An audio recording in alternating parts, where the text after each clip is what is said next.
Hola a todos, este es su espacio El Buen Lector. Damos inicio a Enseñanzas de Jesús. Hemos seleccionado su fascinante palabra que encontramos en Caballo de Troya 12, Belén. Información suministrada a JJ Benítez. Caballo de Troya 9 sería casi inmanejable. Algunas de las líneas del diario del mayor fueron pospuestas por su editorial. Ahora ya publicadas íntegramente, podemos disfrutar estas enseñanzas. Creemos que te sorprenderá y te emocionará. Son aquellas vivencias y prodigios sucedidos en ese tiempo y que nunca fueron relatados. Estos audios nos acercan a las charlas, las prédicas y frases de Jesús de Nazaret. ¡Hey! Acomódate y disfrutemos juntos este audio resumen. Sin más, a lo que vinimos. Mientras huían, se detuvieron en mitad de la noche. Nadie los perseguía. El lugar era puro bosque y cada cual buscó refugio entre árboles tratando de dormir. Con las primeras luces prosiguieron la marcha. Fueron a parar a una aldeita llamada Beit Saur. Era casi un barrio de Belén. Lo formaban 20 o 30 casas de piedra. Se dedicaban al pastoreo y a la agricultura. Instalaron el campamento a las afueras de la aldea, cerca de lo que llamaban los campos de Boz. Allí, según la tradición, tuvo lugar el enamoramiento de Boz y Ruth. Jesús aparecía tranquilo. Por la mañana, temprano, tras el desayuno, tomaba sal, el perro de color estaño, y se alejaba hacia las colinas. Allí permanecía en soledad hasta la caída del sol. Según sus propias palabras, eran las horas más felices del día. Jesús vestía la habitual túnica blanca, sin costuras, algo chamuscada a raíz del incidente con Ahasdarpam, el niño de los huesos de cristal, que fue milagrosamente sanado en los olivos de Beit. El Sanedrín lo buscaba y él estaba tranquilo. Sonreía a todo el mundo por cualquier motivo, mostrando aquella dentadura blanca e impecable. La piel bronceada le proporcionaba un atractivo especial. El Galileo sí, era un hermoso ejemplar, 1,81 metros de estatura, hombros anchos y poderosos, cuerpo musculoso, sin un gramo de grasa, piernas de atleta y manos largas y estilizadas. Jasón aprovechó la cercanía a Belén y se dispuso a indagar sobre la mítica estrella que al parecer acompañó a los magos. Cada día, al regresar al campamento, Jesús escuchaba los resultados de las pesquisas hechas por Jasón. No hacía preguntas. Después, tras la cena, tomaba la flauta dulce, regalo de Har, y tocaba hasta que las llamas de la hoguera caían rendidas. Y llegó el viernes 9 de mayo del año 27. Jesús, como tenía por costumbre, se alejó temprano hacia las colinas. Jasón, al entrar en la tienda del maestro, reparó en algo que le tenía intrigado desde hacía tiempo. La almohada en la que Jesús reposaba la cabeza era una piedra cilíndrica de unos 5 kilos de peso y un hermoso color verde manzana. El mayor quiso probar dicha almohada y reposó la cabeza sobre la bella piedra. La notó fría, deliciosamente fría. Quizá fue el cansancio y la tristeza de aquellas jornadas. Al poco le invadió un profundo sueño. Tuvo una ensoñación, veía muerte, inundación, había muchas luces en el firmamento. Escoltaban y protegían a una enorme nave, era gigantesca. En la base lucía una especie de emblema, 3 círculos azules y concéntricos. Era la bandera de Jesús de Nazaret, mejor dicho, Micael. Por un haz de luz vio descender a alguien. Era el maestro. No lucía la habitual barba. Tenía el cabello suelto y largo hasta los hombros. Vestía la habitual túnica blanca, algo chamuscada. Jasón se dijo, eso habría que solucionarlo. Tengo que comprarle una túnica nueva. Micael sonreía, se acercó diciendo, prometí volver, ¿recuerdas? Fin del sueño. Estando en la nave, Jasón, con todo lo que pudo averiguar, él para sí estaba seguro, la piedra verde manzana ejercía algún tipo de control sobre la mente humana o sobre los sueños.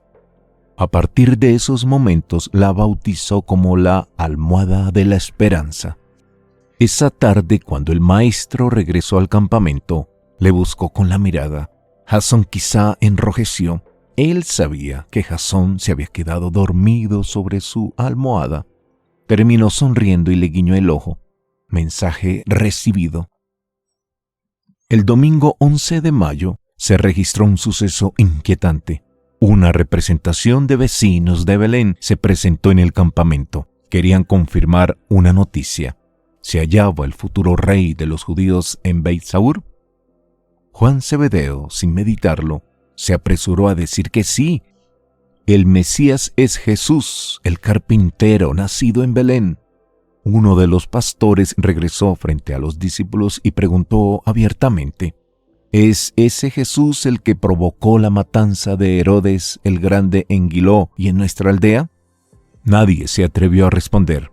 Por último, tras escupir a los pies de Andrés, los vecinos dieron media vuelta y se alejaron con prisas. Para colmo, según el intendente, una de las hermanas de un bebé asesinado por la guardia gala de Herodes era una tal Sigal, una reconocida hechicera en la zona. Cuando asesinaron al niño, Sigal contaba 5 años de edad. Fue violada por los soldados sobre la sangre de su hermano. Ella, al parecer, se encargaría de delatar contra el maestro. Cuando Jesús regresó, Andrés le puso al corriente sobre la visita de los vecinos de Belén, pero no mencionó el asunto de la venganza. A la mañana siguiente, vieron llegar al campamento a 2 hombres y a una mujer. Jesús se había retirado a las colinas. No hablaron con nadie. Uno de los ancianos cargaba un saco. La mujer inició con un ritual. Los discípulos se acercaron inquietos. Era la hermana del bebé asesinado. Sacó una figurilla de 30 centímetros. Estaba preparando el conjuro para provocar la muerte del rabí. Empezó a clavar una serie de largas agujas en la figurilla que sostenía, y allí permanecieron todo el día. Con la caída del sol retornó Jesús. Andrés le puso en antecedentes. El maestro, sin decir una sola palabra, caminó hasta los círculos, se detuvo a 1 metro y miró a Sigal. Estaba muy tranquila, arreció en sus invocaciones. Jesús no se inmutó, tenía la mirada grave y terminó girando sobre los talones y se alejó hacia su tienda. La bruja recogió la figurilla y también se alejó. Esa noche, tras la cena, el Hijo del Hombre se dirigió a su gente e intentó explicar que los conjuros solo son una inútil pérdida de tiempo. Sois portadores de la gran chispa divina y en consecuencia nada ni nadie puede entrar en vuestra mente sin tu consentimiento. Al campamento llegó David Zebedeo, traía malas noticias. El maestro se mantuvo tranquilo y en silencio. Se limitó a escuchar y a remover las brasas de la hoguera. Y al alba huyeron de Beit Saur y se alejaron presurosos hacia el sureste. Los envolvió el desierto de Judá. Las mulas sudaban, Sal sudaba, la chipriota sudaba, todos estaban deshidratados, pero los cielos los protegieron. Por el camino distinguieron una fuente de agua dulce. Jesús dejó beber a todos. Él fue el último en saciar la sed. Era asombroso, un manantial en mitad del infierno. Fueron los gemelos los que distinguieron una cueva. Andrés dio la orden, acamparían en la caverna. Allí escucharon una especie de cánticos, había varias voces. Tomás tomó la iniciativa y espada en mano se asomó a la cueva. Al poco regresó junto al grupo y anunció que se hallaban ante la gruta de Nácar, así la llamó. El lugar estaba habitado por una orden eremítica a la que llamaban Esi. Los monjes buscan la felicidad a través de la soledad, el ayuno y la penitencia. Una antigua leyenda, según Bartolomé, aseguraba que el que entre en la cueva de Nácar no salía en 300 años. Conforme el oso relataba estas historias, los íntimos fueron palideciendo y se resistieron a entrar en la gruta. Tomás volvió a reírse de sus compañeros y se dirigió decidido a la boca de la caverna. El Galileo se fue tras él, Jasón lo seguía. La entrada a la cueva era angosta. Algunas lucernas en las paredes proporcionaban una relativa claridad. Era desconcertante. El techo, los muros y el piso de la caverna deslumbraban con su blancura. Media docena de Esi los contemplaba desconcertados. Eran individuos famélicos, todo huesos, adornados con larguísimas melenas. Se encontraban sentados en mitad de la cueva, formando un círculo. Un viento abrasador y tenaz se precipitó sobre el desierto, levantando murallas de arena. Los íntimos no tuvieron más remedio que refugiarse en la caverna de Nácar. Allí permanecieron 2 días. Terminaron compartiendo comida y conversación con los monjes. Esa noche, ganada la confianza de los monjes, el maestro y los íntimos sostuvieron una interesante e inútil conversación con los eremitas. ¿Un Dios que lo perdona todo?, preguntaron incrédulos. Un Dios de amor, replicó el Galileo. Buscó a Jasón con la mirada y dijo, amor, con mayúsculas. ¿Ese Dios ama a sus enemigos?, intervino uno de los Esi. El Padre Azul no tiene enemigos, nadie puede comparársele. ¿Ese Dios ayuna? No lo necesita y no lo recomienda, salvo que tú lo elijas. ¿Tu Dios, ese Padre Azul, ama el silencio? Él es el silencio. ¿Y por qué tu Dios no aconseja el ayuno? La mente no necesita el ayuno. La mente tiene una misión más importante: acarrear experiencias hasta el alma. El ayuno debilita la mente. No es bueno para el alma. ¿Y qué me dices de la vida contemplativa? ¿Le gusta a ese Padre Azul? Si ese tipo de vida es elegido por ti, está bien, pero hay otras opciones más interesantes, meritorias y difíciles. ¿Cómo cuáles? Como servir a los demás. ¿Tu Dios es grande o bueno? La grandeza y la bondad son inseparables. Supongo que es un Dios varón, terció otro de los Esi. El Padre Azul tiene más de madre que de padre. Tomás manifestó su disconformidad y el maestro le salió al paso. Tomás, tu escepticismo es saludable, pero te dará más sed. Rabí, terció otro de los monjes, ¿consideras que Yahvé es misericordioso?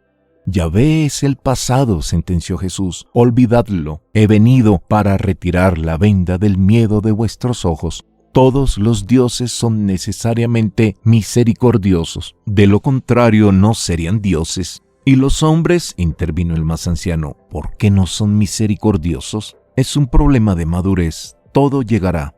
Dime, Rabí, ¿tú crees en la vida eterna? Yo soy la vida eterna. El que cree en mí seguirá vivo. Dinos, Rabí, ¿cómo es la eternidad?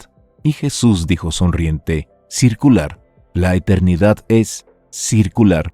El 15 de mayo, jueves, la tormenta de arena cedió y fue posible reanudar la marcha. Pero al abandonar la cueva de Nácar, recibieron una sorpresa. Sigal, la hechicera de los hermosos ojos violeta, se hallaba junto al Reda. Tomás y el maestro se colocaron a la cabeza del grupo y prosiguieron hacia el mar de la sal, el mar muerto. El 16 de mayo divisaron el oasis de En-Gedi. Los discípulos acogieron la vista del oasis con fuertes gritos de júbilo. El maestro también lanzó los brazos al cielo y participó de la alegría general. En-Gedi, literalmente ojo de agua de la gacela, significaba un respiro en aquella nueva huida. El descenso por la senda que llamaban de Cerulla fue lento y comprometido. Eran 200 metros de caída. El carro de 4 ruedas tuvo que ser retenido en todo momento por los discípulos. Jesús también ayudaba a frenar el carro. Y lentamente entraron en una zona cañaverales y frondosos bosques. Allí había 4 manantiales de agua dulce. Aquellos días fueron jornadas tranquilas relativamente. En-Gedi, la gente se dedicaba allí fundamentalmente a la agricultura, a los dátiles, a las aromáticas y al gran secreto del oasis, un bálsamo cotizadísimo. Felipe fue el que más disfrutó y llenó el Reda con toda suerte de frutos y plantas medicinales. Esa tarde, tras montar el campamento al este de la aldea a corta distancia del lago Salado, Bartolomé hizo las delicias del grupo, narrando a su manera algunos episodios de la historia del oasis. El maestro escuchaba fascinado. Según el oso de Caná, unos 1000 años atrás, un joven David, el que llegaría a ser el rey de Israel, perseguido por Saúl, se refugió en En-Gedi. Eran 400, dramatizaba el oso, 400 héroes que luchaban sin cuartel contra el odiado rey Saúl. El sábado el maestro habló con las familias, todo le interesaba.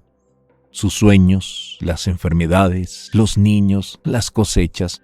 La gente respondió con sorpresa y con agradecimiento. Andrés, con buen criterio, imaginando que el maestro deseaba caminar por el oasis, se las ingenió para contratar a uno de los pastores de cabras. Lo llamaban Nadir. Era el tuerto con mejor visión en todo el desierto de Judá. Conocía la zona como la palma de la mano.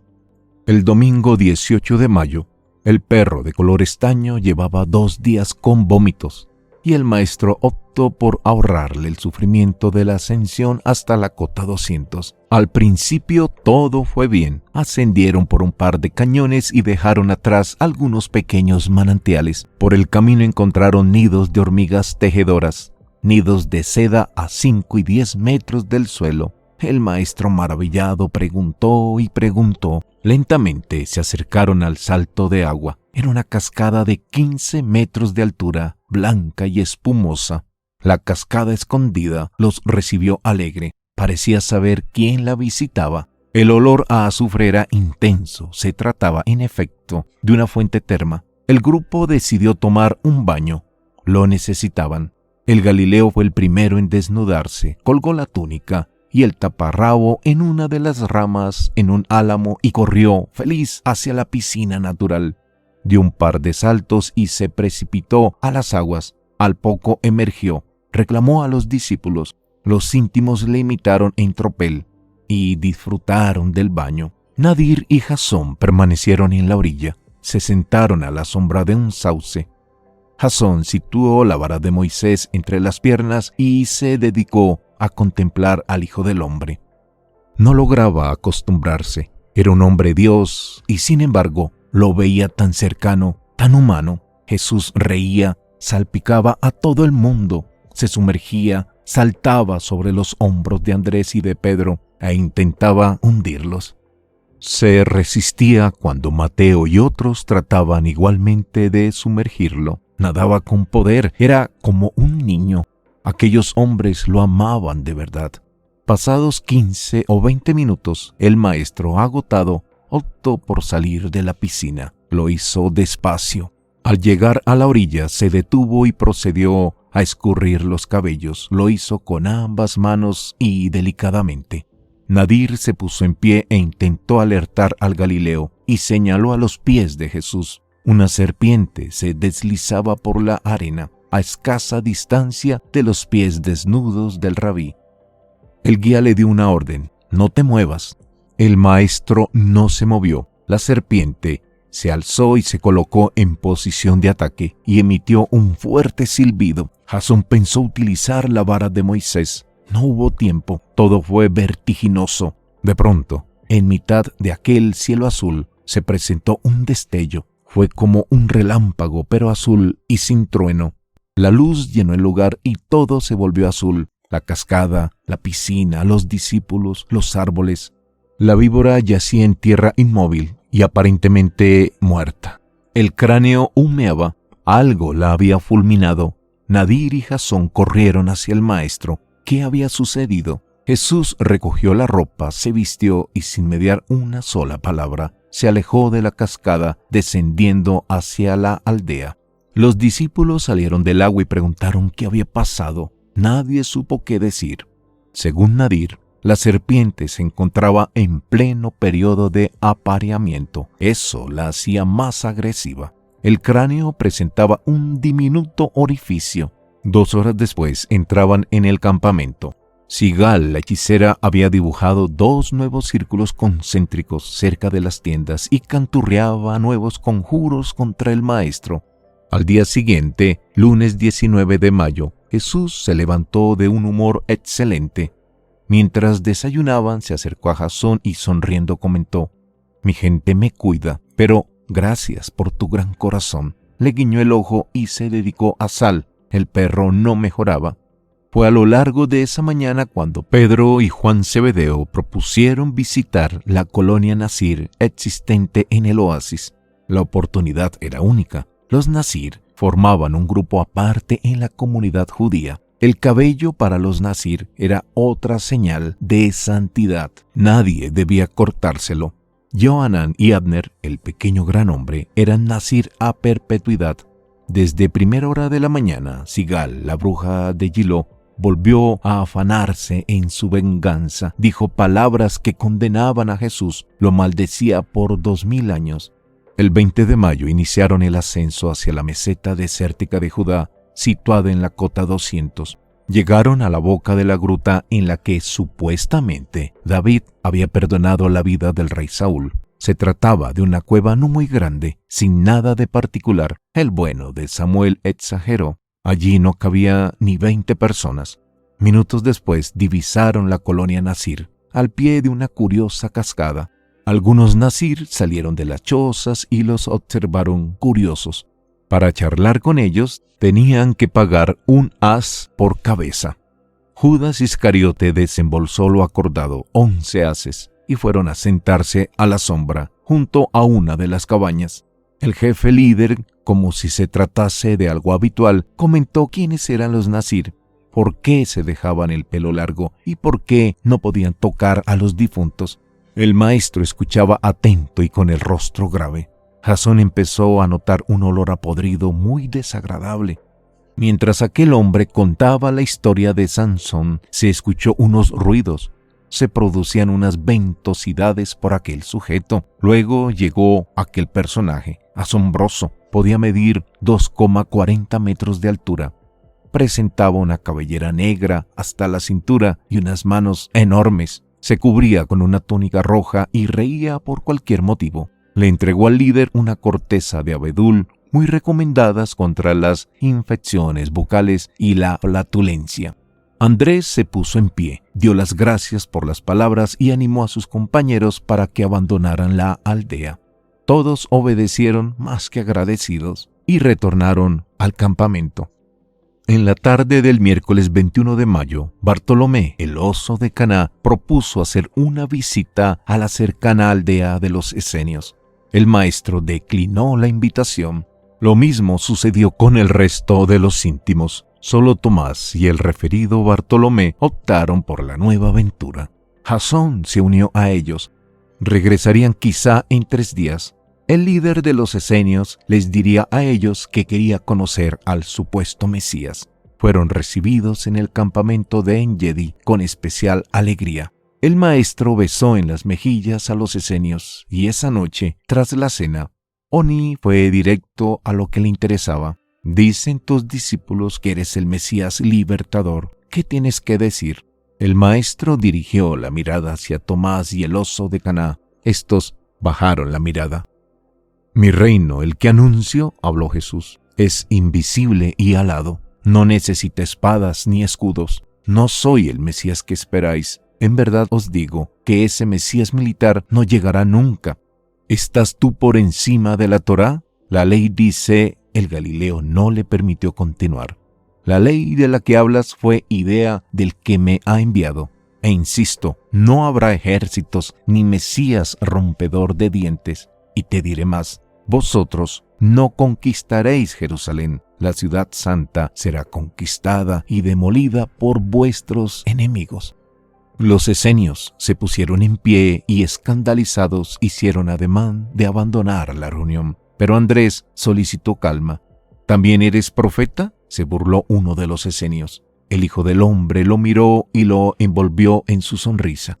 Soy más que eso. Dicen que eres capaz de convertir el agua en vino y hacer caer fuego del cielo. Pregúntales a ellos, y el rabí señaló a los suyos. Y si eso es así, prosiguió Oni, ¿en nombre de quién lo haces? ¿De dónde procede tu poder? ¿Eres un hijo de la luz o de las tinieblas? Siempre actúo, replicó el maestro, en nombre del que me ha enviado. Él es el Padre de la luz. ¿Hablas de Belial, Satán? Jesús sonrió pícaro y contestó, Ese sigue al servicio del que me envía. ¿Belial es un criado? No exactamente, aclaró el rabí, pero ahora está pendiente del juicio. Quizás sea exterminado. Todo depende de la misericordia de los dioses. Pero dinos, ¿quién te envía? No entiendo. La confusión de los esenios iba en aumento. Os lo he dicho, terció Jesús, he sido enviado por el Padre Azul.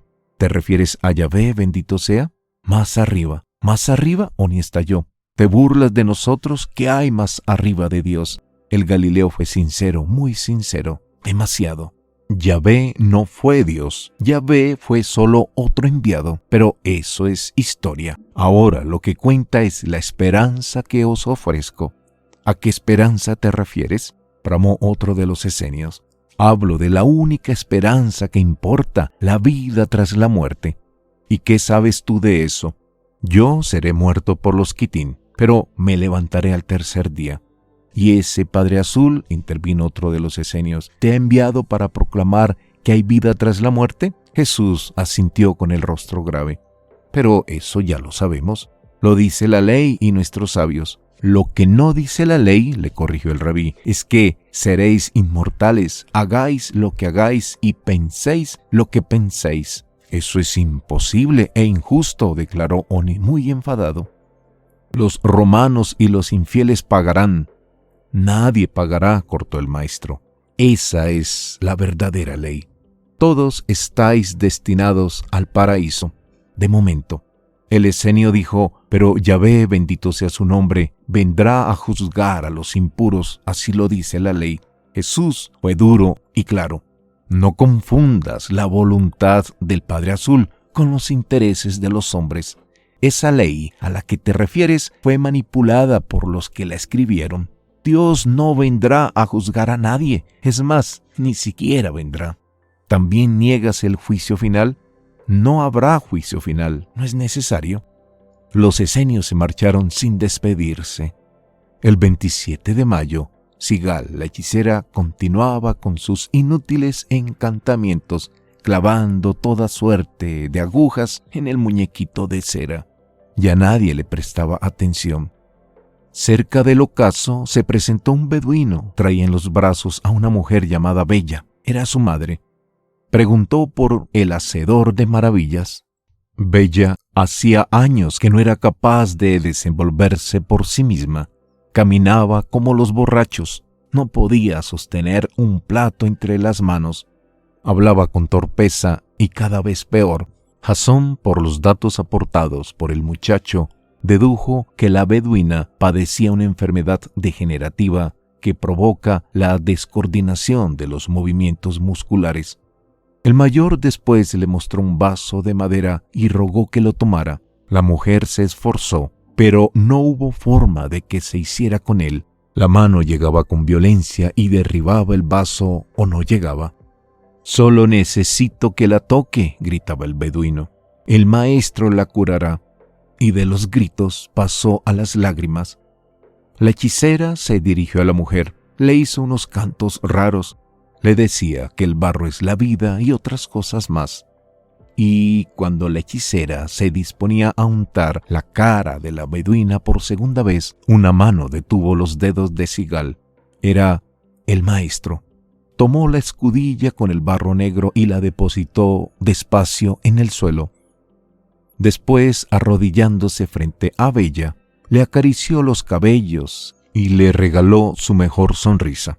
Se acercó al bello rostro de la beduina y le cantó en árabe, «Que él te alargue la vida».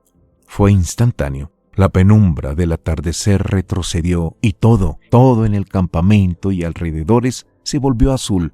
Ropas, caras, manos, tiendas, tierra, todo lucía una viva luminosidad azul. Después, todo volvió a la normalidad. Jasón notó un fuerte olor a mandarina. El maestro, sin perder la sonrisa, tomó a la beduina de la mano y la ayudó a incorporarse. Dios bendito. Ella aparecía sanada, caminaba sin tropiezo, se movía ágil y segura sin ayuda de nadie. Los movimientos erráticos de los ojos también desaparecieron. El pulso era firme. La beduina, desconcertada, corrió hacia el hijo, abrazándole entre lágrimas y risas. Los dos lloraron. Jasón y los demás también lloraron asombrados. Jesús giró sobre los talones y se encaminó hacia su tienda. Al pasar frente al mayor, le guiñó el ojo derecho. Mensaje recibido. Lástima, los esenios no estaban allí. La sanación de Bella era algo imposible para la ciencia. Alguien había regenerado 100.000 millones de neuronas y en 10 segundos. La ciencia del siglo XX no habría podido explicar lo ocurrido en Engedi ni en 1000 años. El maestro una vez más fue misericordioso con sus criaturas. Eso era todo. Por cierto, a partir de esa noche, más exactamente desde el rayo azul, Sal también recuperó la vitalidad. Los vómitos y las diarreas desaparecieron. Como decía el maestro, quien tenga oídos, que oiga. Al día siguiente, 28 de mayo, partieron hacia la ciudad refugio de Hebrón. Sigal, la bruja, los seguía a cierta distancia. Ya en su momento entraron en la cadena montañosa de Hebrón, más de 500 colinas con una altura media de 900 metros, valles recogidos y fértiles, 100 manantiales, aire puro, bosques gigantescos. Llegaron después a una cueva sagrada llamada Macpela. Se abría en la cima de una colina. Era célebre porque en ella reposaban los restos de algunos de los grandes patriarcas judíos. El carro y el campamento fueron ubicados a cierta distancia del santuario y del camino, entre los bosques. Por consejo del Galileo, recomendó paciencia y silencio. Nada de predicación. Ninguna visita a la ciudad de Hebrón. En la mañana del sábado 31 de mayo, Pedro, Juan Zebedeo y Simón el Zelota tuvieron la idea de visitar el no menos célebre encinar de Manré. En dicho bosque, según la tradición, Abraham había visto llegar a 2 ángeles, otros hablan de 3. Eran altos y vestían de blanco con pantalones ajustados al estilo de los persas. La tradición había convertido esos bosques en otro lugar de peregrinaje. Tomás y Jasón decidieron unirse a los aventureros. Allí, en el campamento, había poco que hacer. En efecto, al poco iniciaron el ascenso. Se trataba de un monte de 967 metros de altura. Pero, sorpresa, no eran los únicos en la cima de la colina amarilla. Sentada en una de las lajas aparecía Sigal, la hechicera. ¿Cómo llegó al lugar? Aquella mujer era un misterio.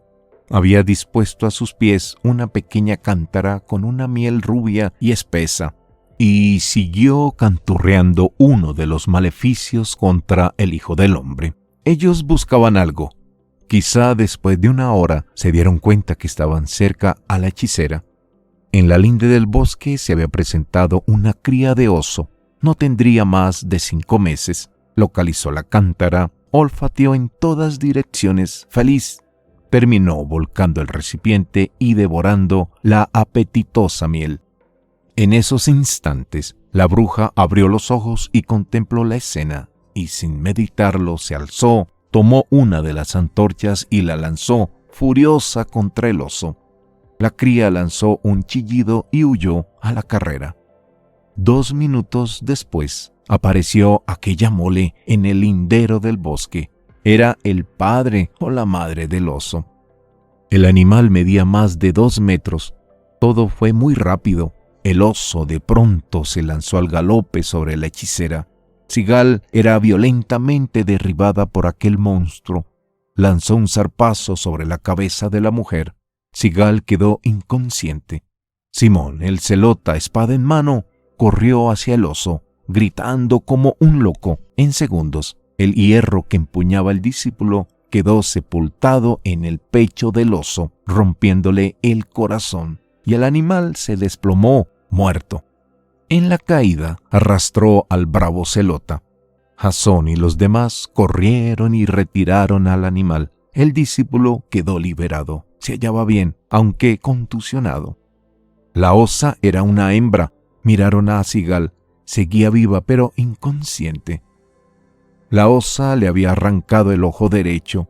La cara aparecía cruzada por 3 enormes y profundas heridas. Tomás cubrió la cabeza de la mujer con la túnica e intentó taponar las heridas.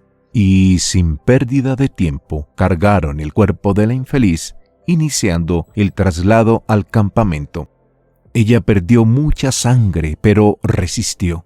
1 hora después, alcanzaron el campamento.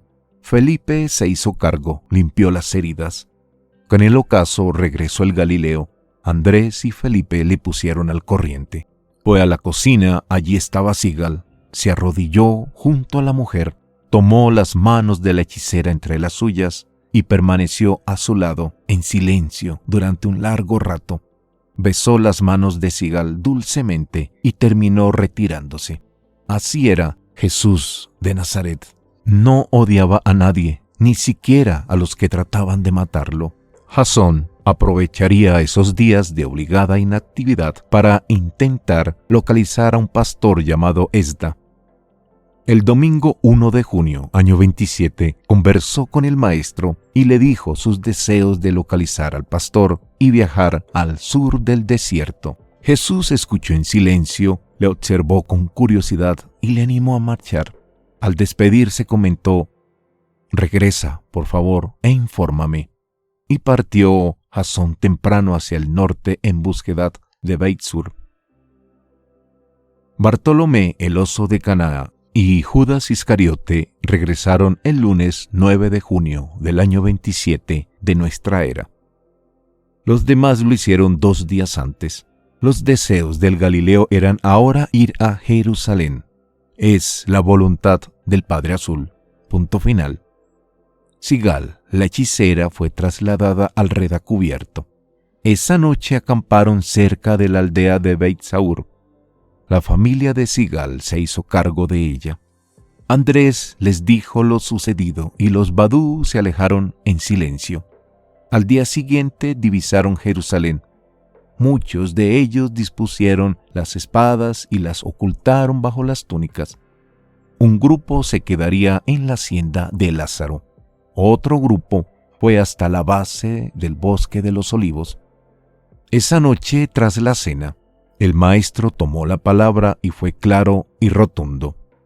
Nada de predicación. La noticia de la presencia del Hacedor de maravillas en el monte de los olivos no tardó en propagarse y empezó a llegar gente. Todos suplicaban, todos deseaban tocarle, todos tenían un familiar muy enfermo. Uno de aquellos días, el viernes 13 de junio, Jesús fue abordado por un grupo de escribas y doctores de la ley. Vestían de blanco inmaculado. Jesús los recibió amablemente, los invitó a leche caliente, pero la rechazaron. ¡Hey, amigos! Hacemos una pausa en Enseñanzas de Jesús. Hemos seleccionado su fascinante palabra que encontramos en Caballo de Troya 12, Belén. Ten siempre presente que cuando tú lees o escuchas el audio de un libro, por sus palabras y sus líneas, ya no serás la misma persona. Nos encontraremos en otro audio resumen. Gracias por estar ahí. Un gran abrazo para ti. ¡Hey! De corazón. Bendiciones.